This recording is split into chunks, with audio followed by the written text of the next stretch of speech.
Hoje a gente vai mergulhar em um dos maiores e mais fascinantes mistérios da pré-história, a Era dos Insetos Gigantes.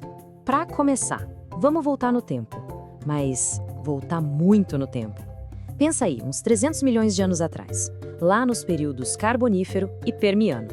O planeta era um lugar quase alienígena, com florestas imensas e criaturas que parecem ter saído de um filme de terror. E quando a gente fala em gigantes, não é exagero não, estamos falando de libélulas do gênero Meganeura, que chegavam a ter uma envergadura de 70 centímetros. Para ter uma noção do que é isso, é o tamanho de uma gaivota de hoje em dia. Já imaginaram dar de cara com uma libélula desse tamanho voando por aí? É impressionante, para dizer o mínimo. E é aí que surgem as grandes perguntas, né? Primeiro, o que diabos permitiu que esses insetos ficassem tão colossais? E segundo, cadê eles hoje? Por que sumiram?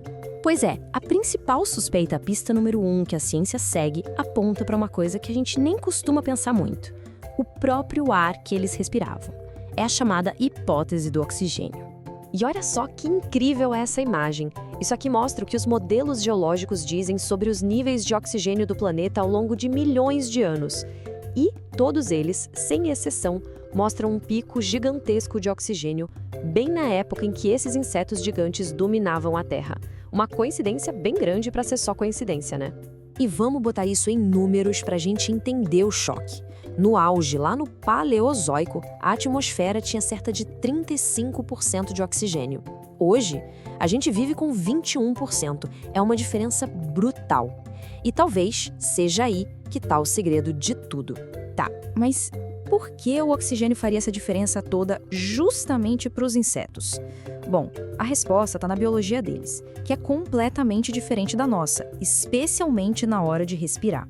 Ao contrário da gente, que tem pulmões para bombear o ar, os insetos usam um negócio chamado sistema traqueal. É basicamente uma rede de tubinhos minúsculos que se espalham pelo corpo inteiro. O ar entra por umas aberturas e vai direto para os tecidos. É um processo passivo de difusão, não tem bombeamento. A melhor forma de imaginar isso é como se o corpo deles fosse cheio de canudinhos por dentro. O ar simplesmente entra e se espalha. E claro, a eficiência disso tudo depende diretamente de quanto oxigênio tem no ar lá fora. Certo, a teoria parece fazer sentido no papel, mas e na prática? Será que dá para testar? Dá sim! E foi exatamente isso que cientistas fizeram, levando insetos de hoje para o laboratório. E os resultados, que estão aqui resumidos, são fascinantes. Quando colocaram insetos em ambientes com pouco oxigênio, a maioria deles ficou menor. E olha que curioso, o sistema respiratório deles ficou maior, numa tentativa de compensar. Agora, quando o ambiente tinha muito oxigênio, alguns insetos cresceram mais e o sistema respiratório deles ficou menor. Afinal, respirar era muito mais fácil. E aqui que a gente chega no que muita gente chama de a prova final. Aquele detalhe que meio que fecha o quebra-cabeça e explica por que o oxigênio é um limitador de tamanho. O que se descobriu é o seguinte: conforme um inseto vai ficando maior, o espaço que ele precisa para o seu sistema respiratório cresce de um jeito desproporcional. O corpo aumenta, mas o volume desses canos de ar precisa aumentar muito, mas muito mais rápido para conseguir levar oxigênio para todo lado.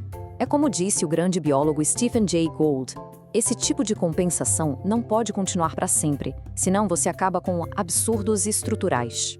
E aqui vem o ponto-chave. Nos maiores besouros que existem hoje, os cientistas viram que a junta da perna com o corpo já está com 90% do espaço ocupado por tubos de respiração. 90%! Quase não sobra lugar para músculo.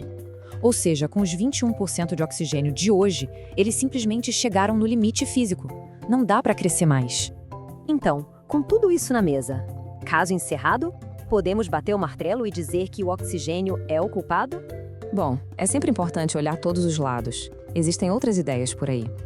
Alguns cientistas falam que a falta de predadores voadores como pássaros abriu caminho para eles crescerem.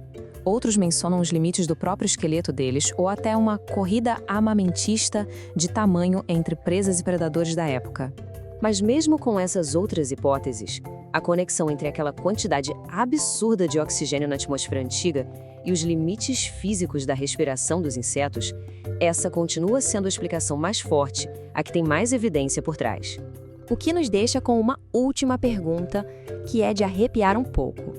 E se por alguma razão maluca, os níveis de oxigênio do nosso planeta voltassem a subir para uns 35%? Será que a gente veria o retorno da era dos insetos gigantes? Fica aí a reflexão.